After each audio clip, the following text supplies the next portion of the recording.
Assalamualaikum warahmatullahi wabarakatuh. Alhamdulillahirabbil alamin, nahmaduhu wa nasta'inuhu wa nastaghfiruh wa na'udzu billahi min syururi anfusina wa min sayyiati a'malina. May yahdihillahu fala mudhillalah wa may yudlil fala hadiyalah. Asyhadu an la ilaha illallah wa asyhadu anna Muhammadan abduhu wa rasuluh. Allahumma shalli wa sallim ala nabiyyina Muhammad wa ala alihi wa ashabihi wa man tabi'a hudahu ila yaumiddin. Para jamaah dan para asatiz pengurus DKM Masjid At-Tanwir yang dimuliakan oleh Allah Subhanahu wa taala, pada siang yang insyaallah penuh berkah ini kita hadir di rumah Allah tidak lain dan tidak bukan adalah semata-mata libtigha'i mardhatillah, untuk mencari ridha Allah Subhanahu wa taala. Dan terus kita meluruskan niat, mudah-mudahan setiap amal kebaikan, amal ibadah yang kita kerjakan bernilai pahala di sisi Allah Subhanahu wa taala dan memberikan kebaikan, keberkahan untuk kita, keluarga, dan juga untuk orang-orang yang berada di sekitar kita. Para jamaah yang dimuliakan oleh Allah, pada hari ini kita sudah memasuki awal, ya, tepatnya 4 Zulhijjah. Dalam waktu yang tidak lama lagi kita akan merayakan Idul Adha. Nabi pernah berpesan, sekaligus ini mengingatkan kepada kita, mengingatkan kembali. Kata Nabi, tidak ada hari-hari atau waktu-waktu untuk berbuat baik yang lebih disukai oleh Allah, ahabba ilallah, dari awal bulan Dzulhijjah ini. Nah, mudah-mudahan kegiatan majelis ilmu ini juga menjadi amal kebaikan yang mendatangkan cinta Allah Subhanahu wa taala. Amin ya rabbal alamin. DKM Masjid At-Tanwir mengamanahkan kepada saya dalam mengisi kajian ini untuk menyampaikan ataupun kitab yang menjadi rujukannya itu adalah kitab Adabul Mufrad, yaitu sebuah kitab hadis yang disusun oleh Imam Bukhari yang berkaitan dengan akhlak. Tentu saja kalau mulai dari awal sampai akhir kita tidak tahu apakah bisa menyelesaikan atau tidak. Oleh sebab itu kajian ini lebih sifatnya kepada kajian tematik. Kita mengambil hadis-hadis yang aktual dan juga bisa menjawab apa yang terjadi ataupun permasalahan yang terjadi di tengah masyarakat kita. Yang tengah ramai pada belakangan ini, yang juga sudah sama-sama kita ketahui, yaitu terkait dengan kebijakan pimpinan pusat Muhammadiyah untuk melakukan konsolidasi keuangan di lingkungan Muhammadiyah, yaitu dengan menarik dananya ataupun sebagian dananya dari BSI untuk dialihkan, dipindahkan ke bank syariah yang lain. Yaitu surat ini tanggalnya 30 Mei, ya, yang kemudian ternyata cukup menghebohkan dunia jagat raya, terutama di warganet, sehingga timbul spekulasi-spekulasi, ya, pertanyaan-pertanyaan kenapa Muhammadiyah mengeluarkan kebijakan seperti itu. Ya, macam-macam kebijakannya. Bahkan ada yang sampai mengusulkan warganet itu agar Muhammadiyah ataupun Perserikatan Muhammadiyah pun memiliki bank syariah sendiri, gitu ya. Dalam kajian ini tentu kita tidak sampai ke sana, ya, karena tentunya pimpinan ataupun yang berwenang lebih mengetahui apa alasannya, dan kita yang di bawah akan mengikuti keputusan ataupun kebijakan pimpinan kita. Ya, sami'na wa ata'na insyaallah ya.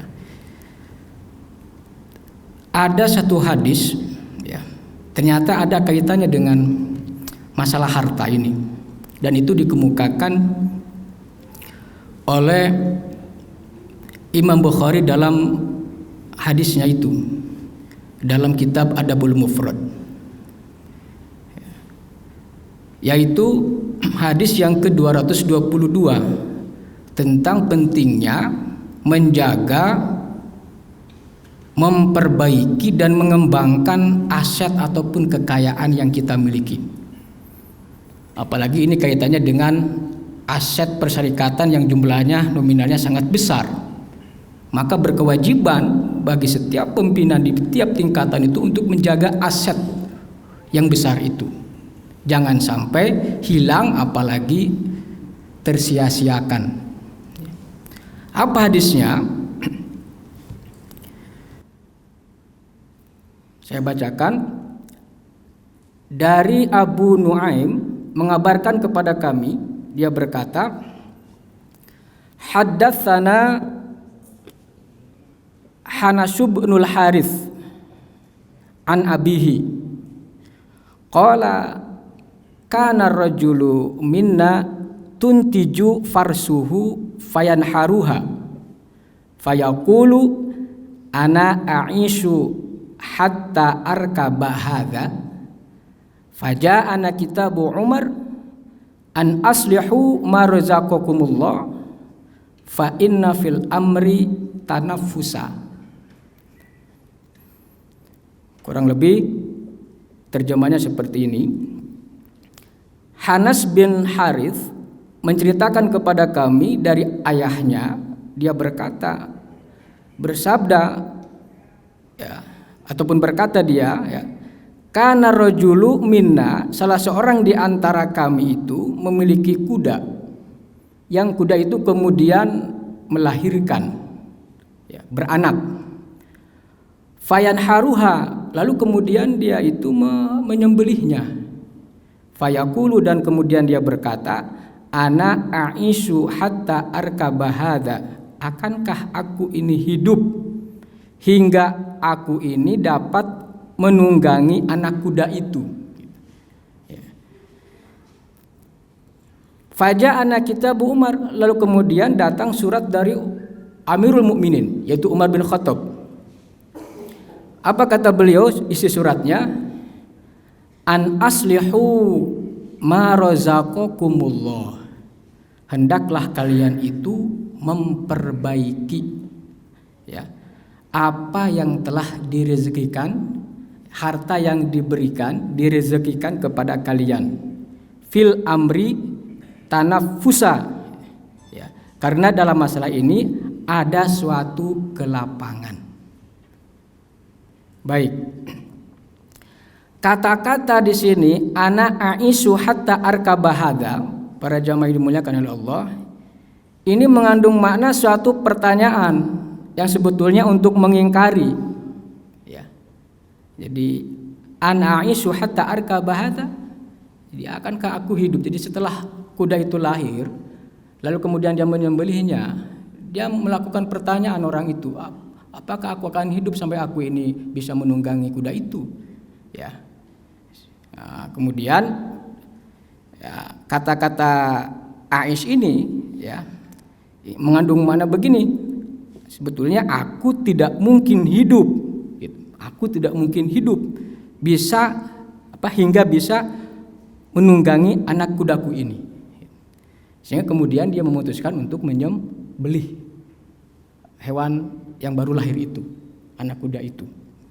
Ini tolong Pak Agus ya, Ustaz Agus, kalau ada keliru diluruskan. Kemudian ada kata tanafusa ya. Jadi fa inna fil amri tanafusa ya. Keluasan dan kelonggaran, itu mengandung makna tanafusa itu adalah keluasan atau kelonggaran. Maknanya hari kiamat masih jauh gitu. Dia pun masih ada peluang memiliki umur yang panjang ataupun untuk hidup, ya.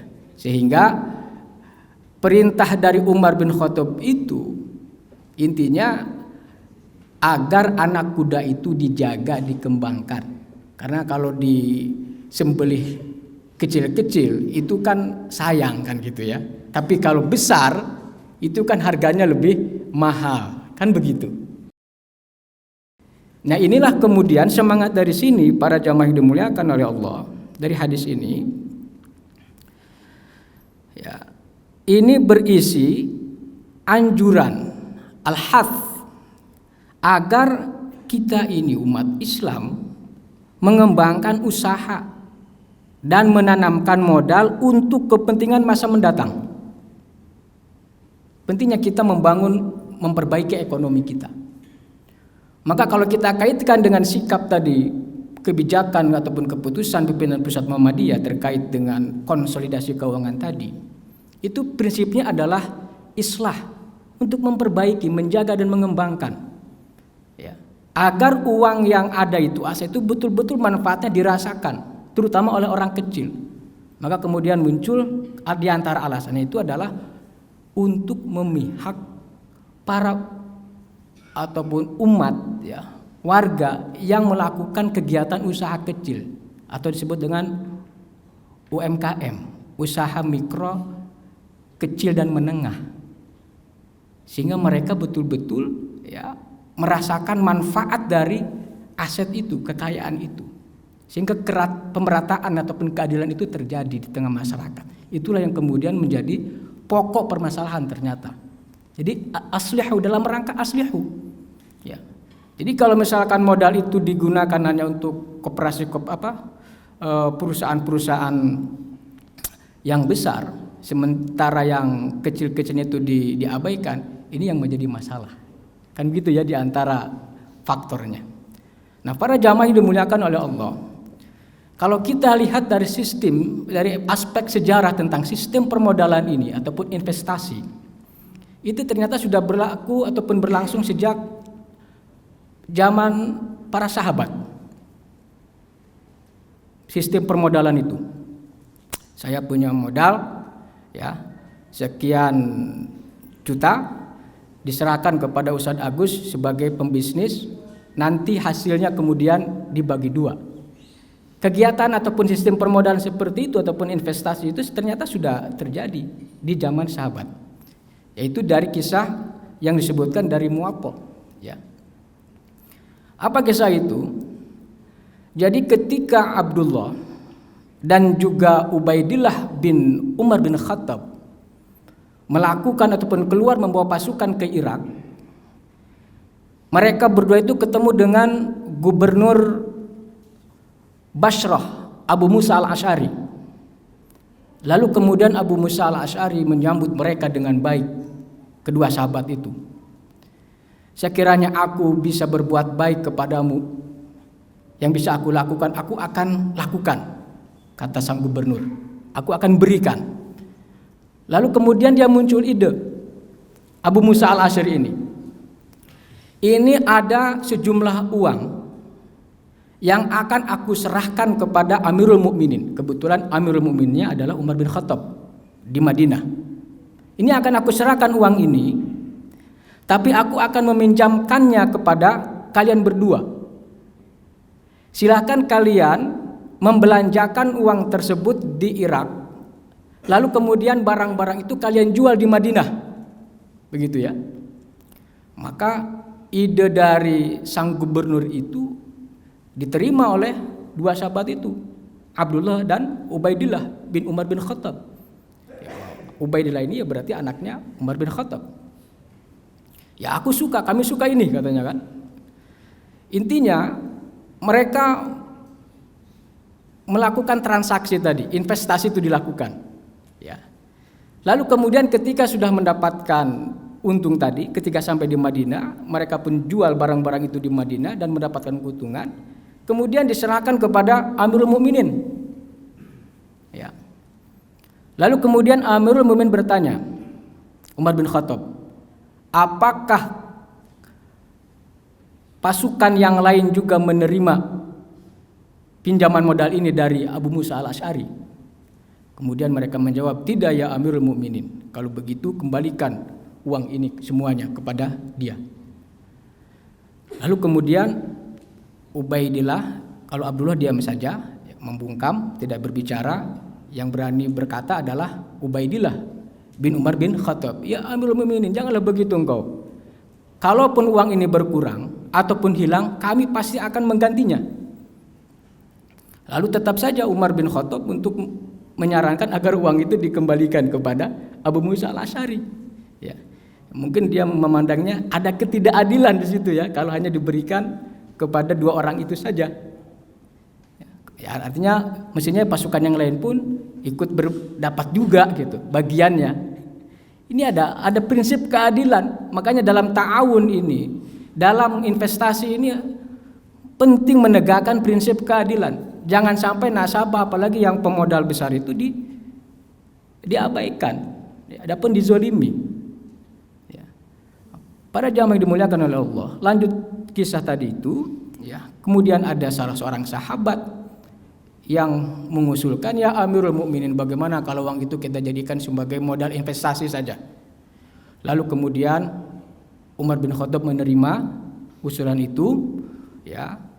Uang itu kemudian semuanya diterima dan dari keuntungan itu dibagi dua dan kemudian diberikan kepada dua orang sahabat tadi, yaitu Abdullah dan Ubaidillah. Ya, mereka dapat juga akhirnya keuntungannya. Nah, ini yang praktek-praktek dalam masalah investasi di kita ini kadang-kadang bagi hasilnya itu dari modal. Ini yang keliru. Mestinya bagi hasil itu ataupun sistem mudharabah itu dari ribah, dari keuntungan yang didapatkan. Berapapun keuntungan itu, itulah yang dibagi, bukan dari modalnya. Ya. Itulah yang kemudian sistem permodalan investasi yang dihalalkan dalam Islam. Nah, saudara-saudaraku yang dimuliakan oleh Allah. Dari hadis ini kembali lagi kepada kita, mendorong kita baik secara individu, ya, personal, ataupun secara kolektif atau organisasi untuk betul-betul menjaga, memperbaiki dan juga mengembangkan aset ataupun kekayaan yang kita miliki. Dalam keluarga misalkan ya, kalau kita punya sebidang tanah itu, kita manfaatkan tanah itu bagaimana bisa berkembang. Paling tidak kalau misalkan yang risikonya kecil, kita tanami pisang, pohon pisang. Itu bisa menguntungkan. Ya. Dan pemeliharaannya itu ongkosnya relatif kecil. Tapi kalau sudah berbuah, apalagi jumlahnya banyak misalkan, itu bisa menghasilkan ataupun keberkahan, keuntungan. Itu yang namanya mengembangkan kekayaan. Wa aslihu ma razaqakumullah. Jadi memperbaiki, mengembangkan apa yang telah direzekikan oleh Allah kepada kalian. Ya. Jadi uang 1 juta bisa 10 juta bisa. Ya. Kalau kita sungguh-sungguh menjaganya ataupun mengembangkannya. Para jamaah yang dimuliakan oleh Allah. Ini Bapak Ibu tahu enggak itu? Harga satu batang, bukan satu sikat ya, satu batang pisang tanduk itu harganya di kita berapa? 6.000 sampai 5.000 itu satu itu. Ternyata berharga itu. Bayangkan kalau satu sikat itu ada 15 katakanlah ya. Atau 10 lah, ada 10 batang. 10 pisang, 10 biji. Sekalikan 50.000 itu satu sikatnya itu, satu sisir kalau saya sebutnya, satu sisir ya. Kalau misalkan satu turui tadi itu apa namanya Pak? Tanda. Ya. Satu turui namanya kalau kita. Kalau di kita apa namanya itu Pak? Ya. Pandan. Tandan. Satu tandan itu ada berapa misalkan? Ada 5 atau 5 sisir, 4 sisir lah katakanlah ya. Tinggal dikalikan saja itu. Ya, 200.000 berarti. Nah, kalau tanah kita yang ditanami itu ada berapa pisang lagi kan, berapa pohon, berapa yang didapatkan keuntungannya. Jadi ternyata para jamaah yang dimuliakan oleh Allah Subhanahu wa taala, ya, Islam ya, itu mendorong kita untuk tadi memiliki, mengembangkan kekayaan yang Allah anugerahkan kepada kita. Tapi ingat ya, ketika sudah ada penghasilan kan gitu ya, maka ada hak yang harus dikeluarkan, yang itulah kemudian disebut dengan zakat ya. Sudah mencapai nisab atau belum ya, ada hak orang lain yang harus kita keluarkan. Ini nanti kaitannya dengan lajismu ya. Jadi ya itulah, sehingga kemudian harta kita semakin kita diinfakkan di jalan Allah Subhanahu wa taala, semakin diinfakkan maka akan semakin bertambah, semakin berkah. Jadi sekali lagi dari hadis ini ya, mendorong kita yang pertama ya,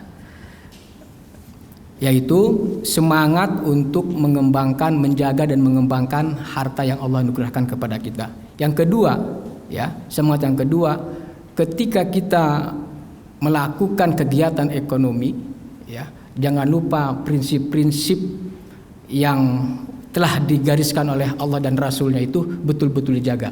Hindari dari perkara-perkara yang diharamkan, hindari dari kecurangan, hindari dari penipuan ataupun kezaliman-kezaliman yang lainnya yang bisa merugikan, sehingga kemudian dengan kegiatan ekonomi yang berprinsipkan syariah itu tadi, berprinsipkan Islam, itu betul-betul memberikan manfaat yang sangat luar biasa untuk diri kita dan juga untuk orang lain.